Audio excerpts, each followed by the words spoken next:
Cuando los dos discípulos regresaron de Emaús y llegaron al sitio donde estaban reunidos los apóstoles, les contaron lo que les había pasado en el camino y cómo habían reconocido a Jesús al partir el pan.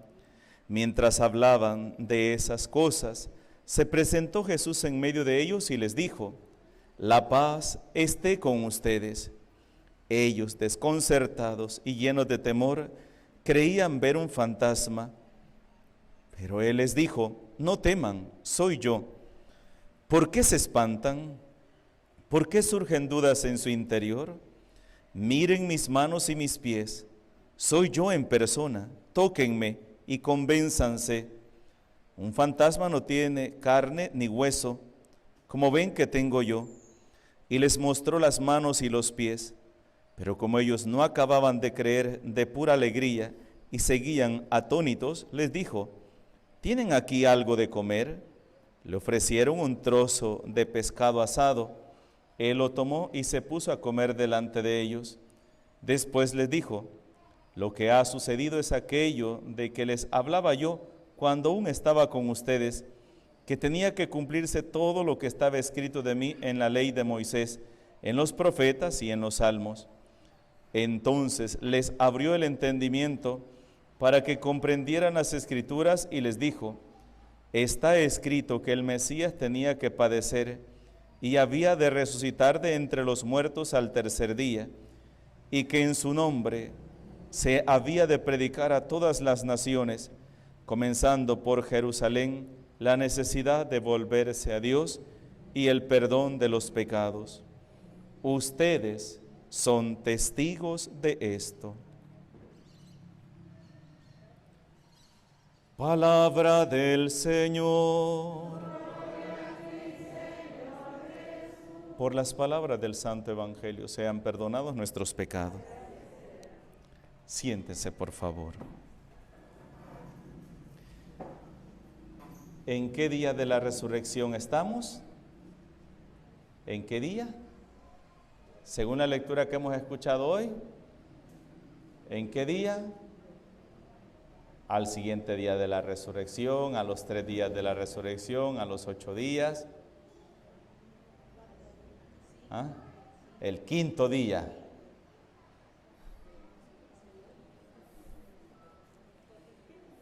¿Ah?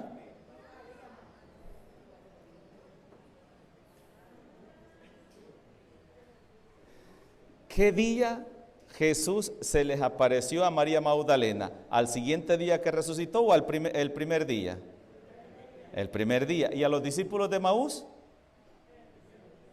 El primer día. Y si los discípulos de Emaús solo se les apareció Jesús y salieron corriendo a contarles a los discípulos que se les había aparecido el Señor, ¿en qué día estamos? En el día de la resurrección. Por eso estamos hablando que la octava de Pascua es como si fueran 8 días en uno solo, y las lecturas nos van a hablar ¿de qué? Del día de la resurrección. Todos los acontecimientos de la resurrección, ¿verdad? No tenemos que perder de vista esto. Por eso el sentido del gloria, por eso la aspersión del agua bautismal, por eso las lecturas del mismo día, así nos han estado hablando hoy de los evangelios, el mismo día de la resurrección. Hermanos, no agotan las lecturas solamente leerlas el domingo, un día nada más. No se agotan todos los acontecimientos de la resurrección. Por eso la octava de Pascua, 8 días de la resurrección. Nos dice hoy el Evangelio que los discípulos de Emaús, bueno, ayer nos topábamos con esa historia, ¿verdad? Que ellos iban desconsolados, tristes, frustrados. Hablábamos de la frustración, ¿verdad?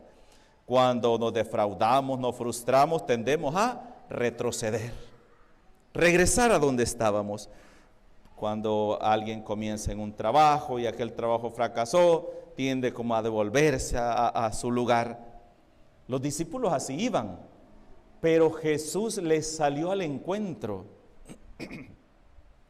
Primero un desconocido, ¿verdad?, que se les acercaba ayer y les dice: oigan, ¿de qué van hablando ustedes tan tristes? ¿Cómo? Les dice ellos, ¿cómo?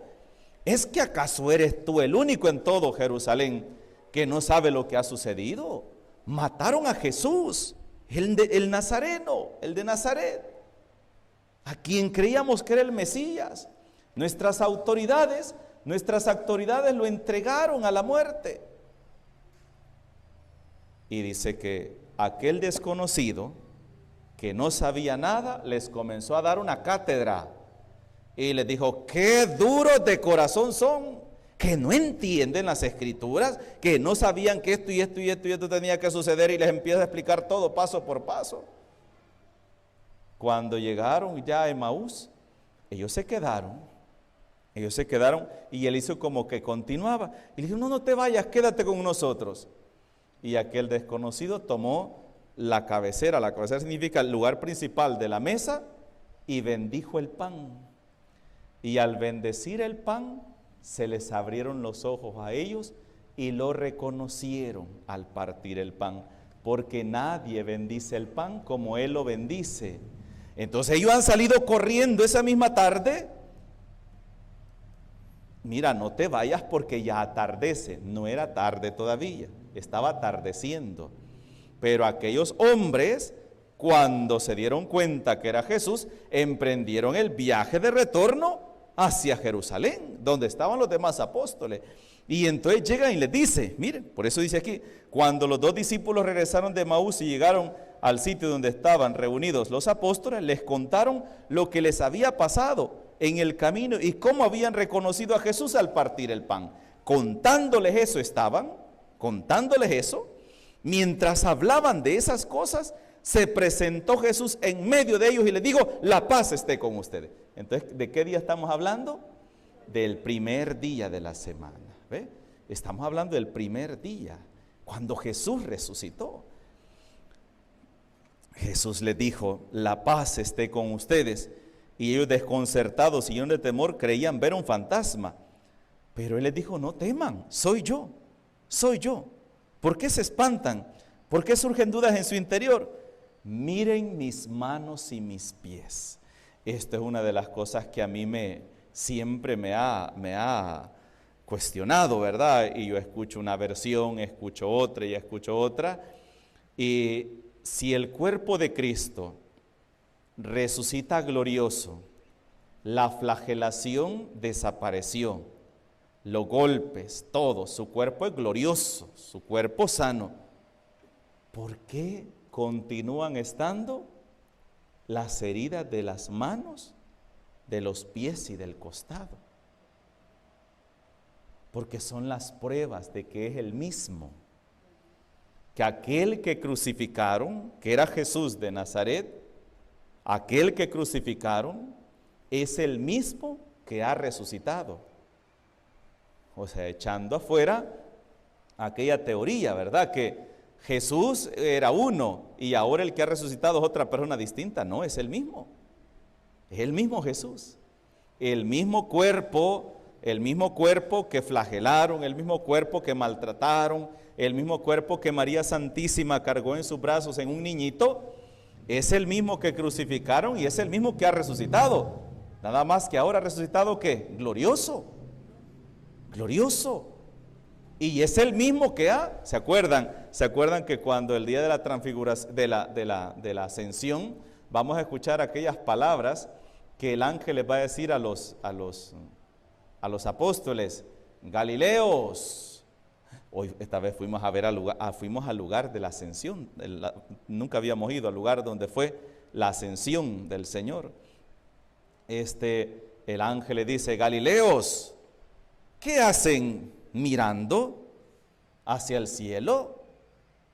Ese mismo que ustedes han visto subir, vendrá de nuevo. ¿Qué hacen mirando para arriba? Vayan a trabajar. Porque va a venir un día y va a venir de nuevo.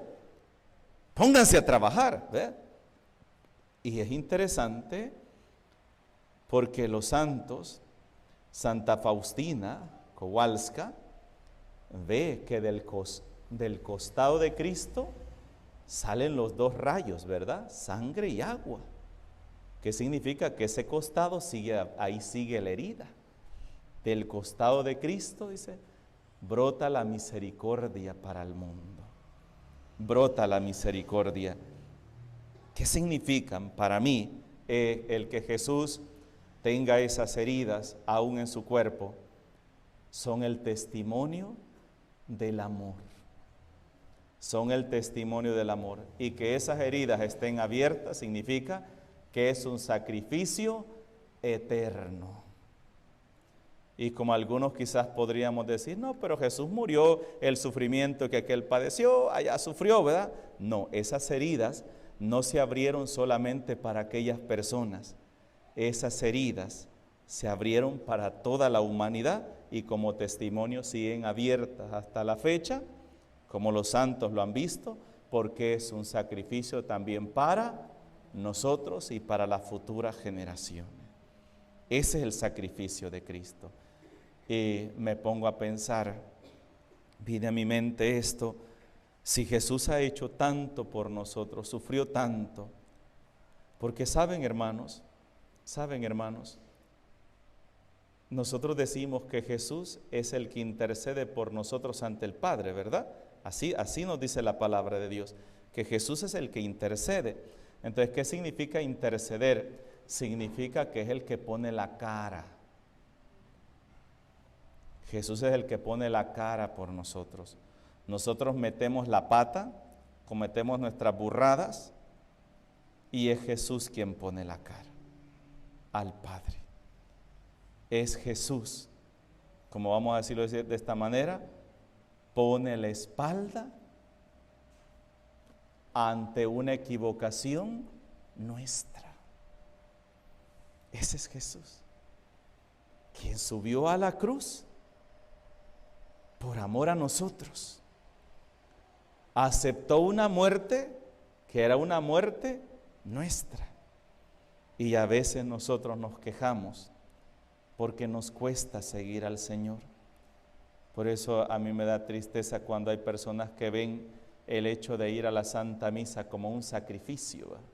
Ay, el sacrificio de ir a la misa, Padre. Yo hago ese sacrificio. Y yo he escuchado esa frase. No, Padre, yo hago el sacrificio de ir a la misa todos los días. No, hermanita, no es sacrificio. Ir a la misa no es ningún... ¿O creen ustedes que la misa debería ser un sacrificio asistir? No. Si la Eucaristía es el momento culmen del encuentro con el Señor. La Eucaristía es el momento de encuentro con el Señor. Es cuando vamos a dejar en el altar todas nuestras cargas, todas nuestras fatigas. Ahí las dejamos. Ahí. No es un sacrificio, es un momento de descanso. Es un momento de hacer un alto en nuestra vida, en nuestro itinerario, e ir y descansar un ratito en la casa del Señor. Es ir a cargar nuestras baterías para tener fuerza y seguir adelante. La Eucaristía no es un sacrificio, es un acto de amor. Es un acto de amor. Por eso me da tanta tristeza cuando hay personas que se preocupan, ¿verdad? El domingo, es que el domingo hay que ir porque es pecado, ¿verdad? Mire, si usted va a ir a misa el domingo porque es pecado, y si no voy, voy a cometer pecado si no voy, no está haciendo nada, porque solamente está saliendo de un compromiso. Vaya, ya fui a salir del compromiso, vaya Señor, quédate contento porque ya te cumplí, me voy a mi vida. Y no es así. Es cierto, hay personas que entran a las 7 de la mañana a trabajar y salen como a las 7 de la noche u 8 de la noche. Esas personas prácticamente es casi imposible que vayan a misa el día de semana, ¿verdad? Y entonces por eso van el domingo, porque es el único día que pueden, ellos tienen espacio. Pero van como un gesto de amor, de agradecer, gracias Señor por esta semana y te encomiendo esta semana que voy a iniciar. Ese es un acto de amor, ¿verdad? Ese es un acto de amor. Se nos ha olvidado qué es la Santa Misa. Se nos ha olvidado que es el lugar de encuentro con el Señor. Por eso la iglesia, por eso decimos la iglesia que es la casa de Dios, ¿verdad? La iglesia es la casa de Dios. La iglesia es el lugar de encuentro con el Señor. Este lugar es un lugar sagrado. Este lugar es un lugar sagrado, aunque esté en construcción, pero es un lugar sagrado. Es un lugar sagrado porque es la casa de Dios en construcción, ¿verdad? Es la casa de Dios en construcción. Alguien podrá decir, pero no está bendecida. Bueno, el nuevo sí, no está bendecido, pero el que estaba ya estaba bendecido. Y era en el mismo lugar que estaba bendecido, ¿verdad? Y el simple hecho de que se celebre misa en un lugar, ese lugar ya queda bendecido. Por eso está prohibido andar celebrando misas de casa en casa. ¿Por qué? Porque ¿quién garantiza que ese lugar donde se ha celebrado la misa después no va a ser un lugar de desorden, de pleitos, malas palabras? Por eso la mesa para celebrar la misa no puede usarse cualquiera, porque la mesa se convierte en un altar donde se oficia el sacrificio. Por eso si ustedes se fijan, el sacerdote inmediatamente entra, sube al presbiterio. ¿Qué es lo primero que hace el sacerdote? ¿Qué es lo primero que hace? ¿Besar qué? El altar. Este es el altar mayor. Este es el altar menor. No, padre, pero este es más grande. No importa. No importa que sea más grande. Pero el altar mayor es este. Padre, ¿y si está el sagrario ahí? Ahí sí es mayor, ¿verdad? Por el hecho de estar el sagrario, que esté el Santísimo ahí, ¿se convierte en altar mayor? No. Sigue siendo altar menor, porque este es el lugar del sacrificio y el otro altar es donde se resguardan las especies consagradas para el viático, o sea, para la comunión de los enfermos, o el que ha sobrado en la misa para dar la comunión a las personas, ¿verdad? Pero el altar mayor es eso. ¿Por qué? Porque la misa es el encuentro con el Señor. Y qué cosa más hermosa, ¿verdad? Que así como hoy en el Evangelio que hemos escuchado, Jesús sale al encuentro de sus discípulos, también hoy en día, en cada Eucaristía, no nos olvidemos de esto, en cada Eucaristía Jesús sale a nuestro encuentro. Y ya no nos pide de comer, como le pidió a sus discípulos. Deben algo de comer, ¿verdad? Y sacaron un trozo de pescado asado y se lo dieron.